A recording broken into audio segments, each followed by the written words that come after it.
Hey everybody, Ben here from the Bonehead podcast, and welcome to Star Player Spotlight. We are having a look at every star player in Blood Bowl 2020, whether it's from the rulebook, a Spike magazine, or like our friend here, Ripper Bolgrot, from the new Almanac. So the Blood Bowl Almanac 2022 has landed this week, and inside it is a bunch of star players that have returned from the olden times, from the before times, from the last edition of Blood Bowl.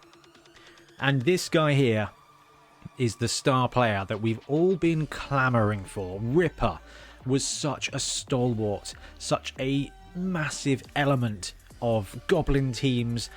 The character, the style, the play of this player has been missing from Blood Bowl, and he is back.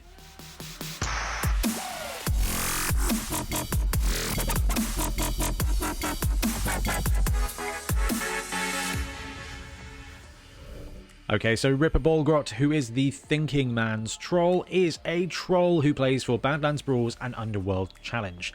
So, let's just talk through his stats. We'll talk through his costing, and then we'll talk through the teams that he can play for. So, 250k means he is on the upper end of star player costings here. So, Hackflem is 210k. For Badlands Brawls and Underworld Challenge teams. Badlands can't take Hackflem, but Underworld Challenge can. So we're kind of competing now, Ripper Bolgrot up against Hackflem. So we need to see what value he's got. Movement 4, Troll. Strength 6 is an absolute beast of a star player. That is a massive jump from 5 to 6. He's going to win all combats basically with other big guys except Grashnak and Morg. That puts him in the top 3 strongest star players out there. Strongest positionals out there basically. Treeman, Deep Root. He's going to have some equals, but everybody else is going to get smashed around by this dude. Edge 5+ is what you expect from a troll. Passing 4+, however, is a boost because he's a troll. He's the Thinking Man's Troll, and he's the Throwing Man's Troll. Armor 10+. Okay, Grab, Loner 4+, Mighty Blow +1, Regeneration, and Throw Teammate. So there's a couple of skills missing there that you would expect from an ordinary troll.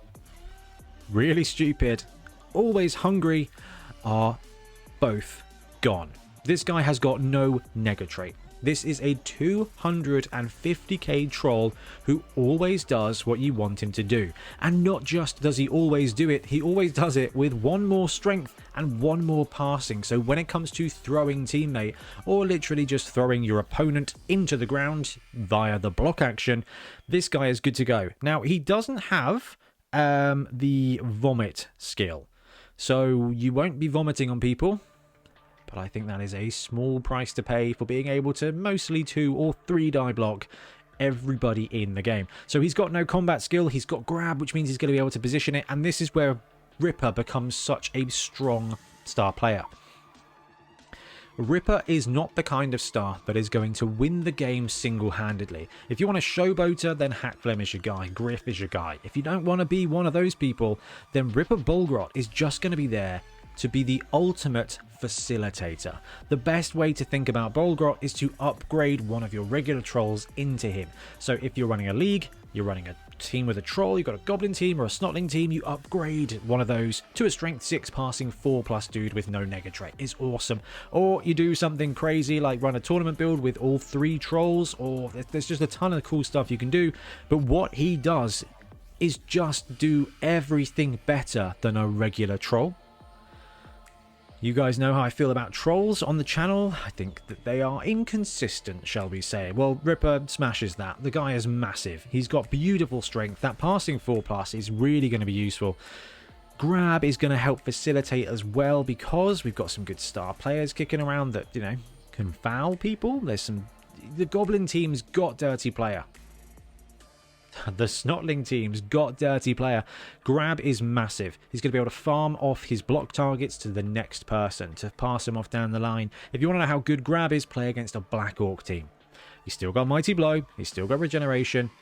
But he's also got a powerful ability as well. He's the Thinking Man's Troll. So once per half, he can re-roll a dice that he's rolled.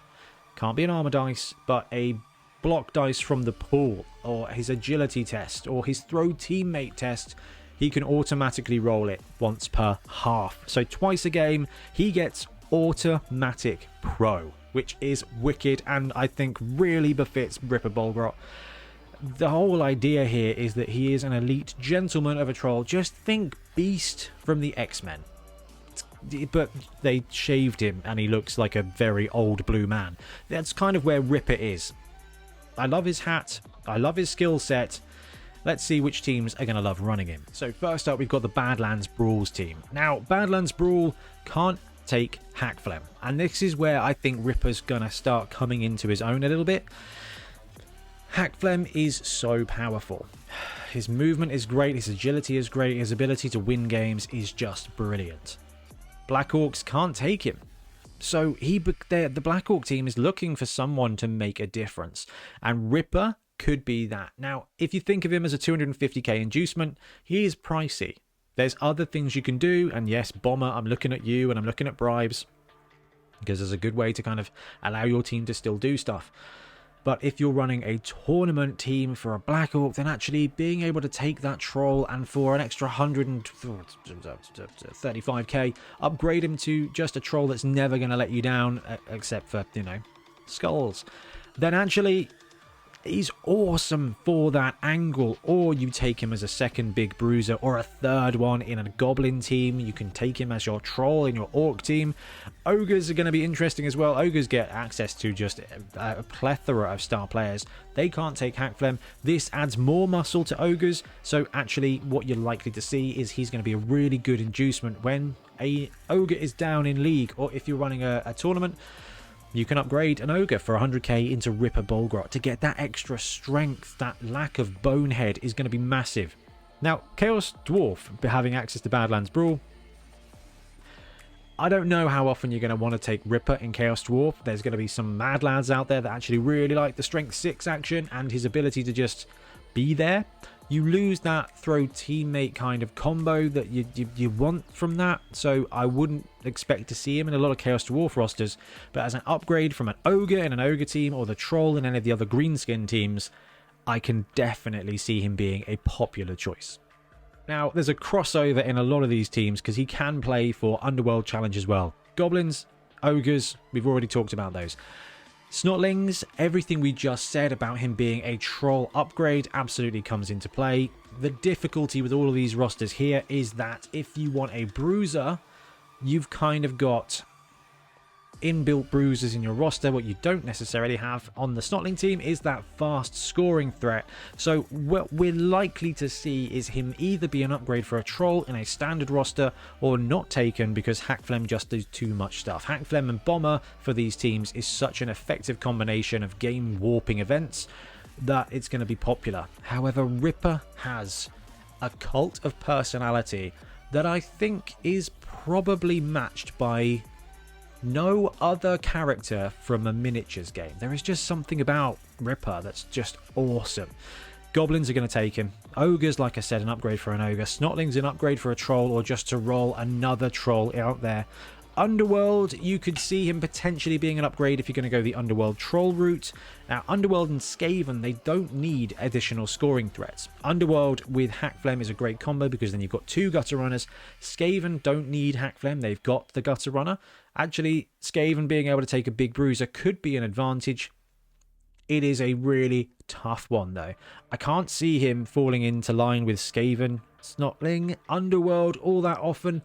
But he will be a brilliant upgrade for a big guy on any roster that can afford him. Okay, so when it comes to a star player troll miniature, there's plenty out there. So I'm just going to look at a couple of my personal favourites. We've got the Brute Fun Troll, which made such an impact. He's an STL one, but you will be able to get a print of this troll very easily. He doesn't have the hat, but I believe Brute Fun's working on a star player troll for you. So look at this quality, but knowing Brute Fun, he gets better every single time. It's going to be even better. And there is also an all-star release from Torchlight where he's got that kind of troll vibe. He's got his little pointy hat. This is probably like for like the most similar model to Ripper that is out there, but there is a ton of choice. Now, Forge World model hasn't dropped yet. And I've got to say, even though the prices are very high, every star player we've seen from Forge World recently has been really well done and has been really good fun. I absolutely love Glottal Stop. Creek was great. All their big guys have been excellent. Now, I think that's because Windsor Chog now works for them, and Windsor Chog was just absolutely on point with the big guys. But there's a ton of great choices out there, or you can convert a troll, and this is where you kind of see a bit of an extra value here. If you're going to be playing a Goblin team or a Snotling team, you need 2 trolls. If you pick up the Age of Sigmar Troggoth kit, you get 3 trolls. 2 for your roster, 1 for your star player. Okay guys, Ripper is back. 250 is affordable for those teams. He is going to be up against tough competition when it comes to inducements. Hackflem, Bomber is just the 2 most ubiquitous star players out there. But there will be times where you need muscle, or you can upgrade your big guy, and at 250, if you can take Ripper, he will not let you down. Literally won't let you down. The guy's great. He just does everything that a troll can do, just better. This guy's awesome. He's got a cult of personality for a reason, and I, for one, am super excited to have Ripper back. Anyway, let me know what you think of Ripper in this edition of Blood Bowl, and we'll be back again soon with more Blood Bowl content. Happy blocking.